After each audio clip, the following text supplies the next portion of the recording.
श्री विष्णु अष्टोत्तर शतनामावलिः। ओम विष्णवे नमः। ओम नारायणाय नमः। ओम माधवाय नमः। ओम गोविंदाय नमः। ओम केशवाय नमः। ओम मधुसूदनाय नमः। ओम त्रिविक्रमाय नमः। ओम वामनाय नमः। ओम श्रीधराय नमः। ओम ऋषिकेशाय नमः। ओम पद्मनाभाय नमः। ओम दामोदराय नमः। ओम संकर्षणाय नमः। ओम वासुदेवाय नमः। ओम प्रद्युम्नाय नमः। ओम अनिरुद्धाय नमः। ओम पुरुषोत्तमाय नमः। ओम मधोक्षजाय नमः। ओम अच्युताय नमः। ओम जनार्दनाय नमः। ओम उपेन्द्राय नमः। ओम हरये नमः। ओम श्रीकृष्णाय नमः। ओम आदिदेवाय नमः। ओम देवकीनंदनाय नमः। ओम यशोदानंदनाय नमः। ओम गोकुलनाथाय नमः। ओम गोपालाय नमः। ओम गोपीजनवल्लभाय नमः। ओम पार्थसारथये नमः। ओम चक्रपाणये नमः। ओम गदाधराय नमः। ओम शारंगपाणये नमः। ओम शेषशायिने नमः। ओम गरुड़ध्वजाय नमः। ओम पीतांबराय नमः। ओम चतुर्भुजाय नमः। ओम कमलनाभाय नमः। ओम कमलापतये नमः। ओम लक्ष्मीपतये नमः। ओम श्रीनिवासाय नमः। ओम वेंकटेशाय नमः। ओम जगन्नाथाय नमः। ओम जगदीशाय नमः। ओम जगत्पतये नमः। ओम विश्वरूपाय नमः। ओम विश्वंभराय नमः। ओम विश्वनाथाय नमः। ओम सर्वेश्वराय नमः। ओम परमात्मने नमः। ओम सच्चिदानंदाय नमः। ओम सनातनाय नमः। ओम अव्ययाय नमः। ओम अक्षराय नमः। ओम अनंताय नमः। ओम अजराय नमः। ओम अमराय नमः। ओम शाश्वताय नमः। ओम नित्याय नमः। ओम शुद्धाय नमः। ओम बुद्धाय नमः। ओम मुक्ताय नमः। ओम पवित्राय नमः। ओम मंगलाय नमः। ओम कल्याणप्रदाय नमः। ओम भक्तवत्सलाय नमः। ओम दीनबंधवे नमः। ओम करुणासागराय नमः। ओम कृपालवे नमः। ओम दयालवे नमः। ओम शरणागतवत्सलाय नमः। ओम दुःखनाशनाय नमः। ओम भयहराय नमः। ओम पापनाशनाय नमः। ओम मोक्षदाय नमः। ओम मुक्तिदाय नमः। ओम सुखदाय नमः। ओम शांतिप्रदाय नमः।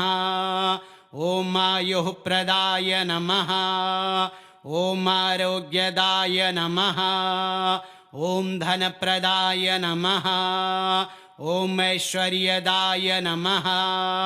ओम पुत्रप्रदाय नमः। ओम सौभाग्यदाय नमः। ओम विजयप्रदाय नमः। ओम यशःप्रदाय नमः। ॐ कीर्तिदाय नमः ॐ बलप्रदाय नमः ॐ बुद्धिप्रदाय नमः ॐ ज्ञानप्रदाय नमः ॐ विवेकप्रदाय नमः ॐ भक्तिप्रदाय नमः ॐ श्रद्धाप्रदाय नमः ॐ प्रेमप्रदाय नमः ॐ आनन्दप्रदाय नमः ॐ चित्तशुद्धिदाय नमः ॐ मनः शान्तिदाय नमः ॐ क्लेशहन्त्रे नमः ॐ दुःखभञ्जनाय नमः ॐ आश्रयदाय नमः ॐ अभयप्रदाय नमः ॐ रक्षादाय नमः ॐ सिद्धिदाय नमः ॐ मङ्गलदाय नमः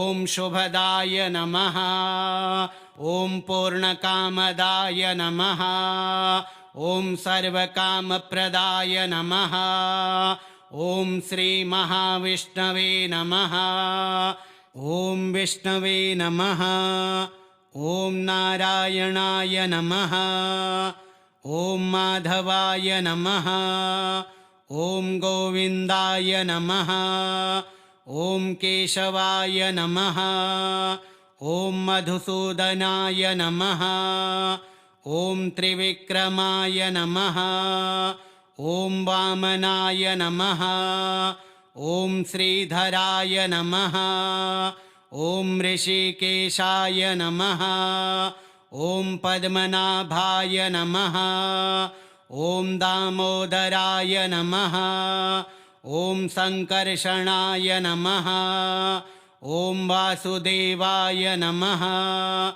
ॐ प्रद्युम्नाय नमः ॐ अनिरुद्धाय नमः ॐ पुरुषोत्तमाय नमः ॐ मधोक्षजाय नमः ॐ अच्युताय नमः ॐ जनार्दनाय नमः ॐ उपेन्द्राय नमः ॐ हरये नमः ॐ श्रीकृष्णाय नमः ॐ आदिदेवाय नमः ॐ देवकीनन्दनाय नमः ॐ यशोदानन्दनाय नमः ॐ गोकुलनाथाय नमः ॐ गोपालाय नमः ॐ गोपीजनवल्लभाय नमः ॐ पार्थसारथये नमः ॐ चक्रपाणये नमः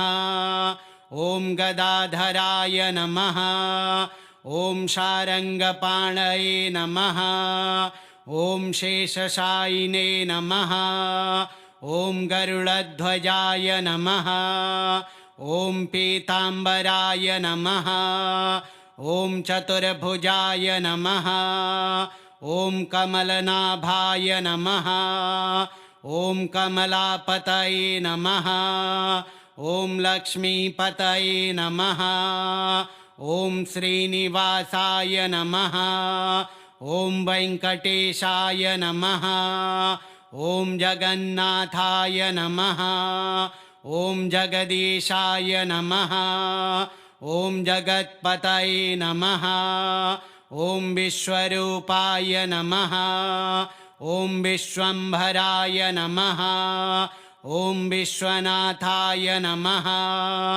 ॐ सर्वेश्वराय नमः ॐ परमात्मने नमः ॐ सच्चिदानन्दाय नमः ॐ सनातनाय नमः ॐ अव्ययाय नमः ॐ अक्षराय नमः ॐ अनन्ताय नमः ॐ अजराय नमः ॐ अमराय नमः ॐ शाश्वताय नमः ॐ नित्याय नमः ॐ शुद्धाय नमः ॐ बुद्धाय नमः ॐ मुक्ताय नमः ॐ पवित्राय नमः ॐ मङ्गलाय नमः ॐ कल्याणप्रदाय नमः ॐ भक्तवत्सलाय नमः।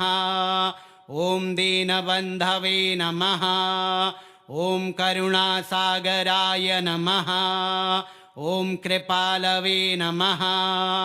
ॐ दयालवे नमः। ॐ शरणागतवत्सलाय नमः। ॐ दुःखनाशनाय नमः। ॐ भयहराय नमः। ॐ पापनाशनाय नमः। ॐ मोक्षदाय नमः। ॐ मुक्तिदाय नमः। ॐ सुखदाय नमः। ॐ शान्तिप्रदाय नमः। ॐ आयुःप्रदाय नमः। ॐ आरोग्यदाय नमः। ॐ धनप्रदाय नमः। ॐ ऐश्वर्यदाय नमः। ॐ पुत्रप्रदाय नमः। ॐ सौभाग्यदाय नमः। ॐ विजयप्रदाय नमः। ॐ यशःप्रदाय नमः। ॐ कीर्तिदाय नमः। ॐ बलप्रदाय नमः। ॐ बुद्धिप्रदाय नमः। ॐ ज्ञानप्रदाय नमः। ॐ विवेकप्रदाय नमः। ॐ भक्तिप्रदाय नमः। ॐ श्रद्धाप्रदाय नमः। ॐ प्रेमप्रदाय नमः। ॐ आनन्दप्रदाय नमः। ॐ चित्तशुद्धिदाय नमः। ॐ मनःशान्तिदाय नमः। ॐ क्लेशहन्त्रे नमः। ॐ दुःखभञ्जनाय नमः। ॐ आश्रयदाय नमः। ॐ अभयप्रदाय नमः। ॐ रक्षादाय नमः। ॐ सिद्धिदाय नमः। ॐ मङ्गलदाय नमः। ॐ शुभदाय नमः। ॐ पूर्णकामदाय नमः। ॐ सर्वकामप्रदाय नमः। ॐ श्रीमहाविष्णवे नमः। ॐ विष्णवे नमः। ॐ नारायणाय नमः। ॐ माधवाय नमः। ॐ गोविन्दाय नमः। ॐ केशवाय नमः। ॐ मधुसूदनाय नमः। ॐ त्रिविक्रमाय नमः। ॐ वामनाय नमः। ॐ श्रीधराय नमः। ॐ ऋषिकेशाय नमः। ॐ पद्मनाभाय नमः। ॐ दामोदराय नमः। ॐ सङ्कर्षणाय नमः। ॐ वासुदेवाय नमः। ॐ प्रद्युम्नाय नमः। ॐ अनिरुद्धाय नमः। ॐ पुरुषोत्तमाय नमः। ॐ मधोक्षजाय नमः। ॐ अच्युताय नमः। ॐ जनार्दनाय नमः। ॐ उपेन्द्राय नमः। ॐ हरये नमः। ॐ श्रीकृष्णाय नमः। ॐ आदिदेवाय नमः। ॐ देवकीनन्दनाय नमः। ॐ यशोदानन्दनाय नमः। ॐ गोकुलनाथाय नमः। ॐ गोपालाय नमः। ॐ गोपीजनवल्लभाय नमः। ॐ पार्थसारथये नमः। ॐ चक्रपाणये नमः। ॐ गदाधराय नमः। ॐ शारङ्गपाणये नमः। ॐ शेषशायिने नमः। ॐ गरुडध्वजाय नमः। ॐ पीताम्बराय नमः। ॐ चतुर्भुजाय नमः। ॐ कमलनाभाय नमः। ॐ कमलापतये नमः। ॐ लक्ष्मीपतये नमः। ॐ श्रीनिवासाय नमः। ॐ वेङ्कटेशाय नमः। ॐ जगन्नाथाय नमः ॐ जगदीशाय नमः ॐ जगत्पतये नमः ॐ विश्वरूपाय नमः ॐ विश्वम्भराय नमः ॐ विश्वनाथाय नमः ॐ सर्वेश्वराय नमः ॐ परमात्मने नमः ॐ सच्चिदानन्दाय नमः ॐ सनातनाय नमः ॐ अव्ययाय नमः ॐ अक्षराय नमः ॐ अनन्ताय नमः ॐ अजराय नमः ॐ अमराय नमः ॐ शाश्वताय नमः ॐ नित्याय नमः ॐ शुद्धाय नमः ॐ बुद्धाय नमः ॐ मुक्ताय नमः ॐ पवित्राय नमः ॐ मङ्गलाय नमः ॐ कल्याणप्रदाय नमः ॐ भक्तवत्सलाय नमः ॐ दीनबन्धवे नमः ॐ करुणासागराय नमः ॐ कृपालवे नमः ॐ दयालवे नमः ॐ शरणागतवत्सलाय नमः ॐ दुःखनाशनाय नमः ॐ भयहराय नमः ॐ पापनाशनाय नमः ॐ मोक्षदाय नमः ॐ मुक्तिदाय नमः ॐ सुखदाय नमः ॐ शान्तिप्रदाय नमः ॐ आयुःप्रदाय नमः ॐ आरोग्यदाय नमः ॐ धनप्रदाय नमः ॐ ऐश्वर्यदाय नमः ॐ पुत्रप्रदाय नमः ॐ सौभाग्यदाय नमः ॐ विजयप्रदाय नमः ॐ यशःप्रदाय नमः ॐ कीर्तिदाय नमः ॐ बलप्रदाय नमः ॐ बुद्धिप्रदाय नमः ॐ ज्ञानप्रदाय नमः ॐ विवेकप्रदाय नमः ॐ भक्तिप्रदाय नमः ॐ श्रद्धाप्रदाय नमः ॐ प्रेमप्रदाय नमः ॐ आनन्दप्रदाय नमः ॐ चित्तशुद्धिदाय नमः ॐ मनःशान्तिदाय नमः ॐ क्लेशहन्त्रे नमः ॐ दुःखभञ्जनाय नमः ॐ आश्रयदाय नमः ॐ अभयप्रदाय नमः ॐ रक्षादाय नमः ॐ सिद्धिदाय नमः ॐ मङ्गलदाय नमः ॐ शुभदाय नमः ॐ पूर्णकामदाय नमः ॐ सर्वकामप्रदाय नमः ॐ श्रीमहाविष्णवे नमः। श्रीविष्णु अष्टोत्तरशतनामावलिः श्रीविष्णोर्पणमस्तु।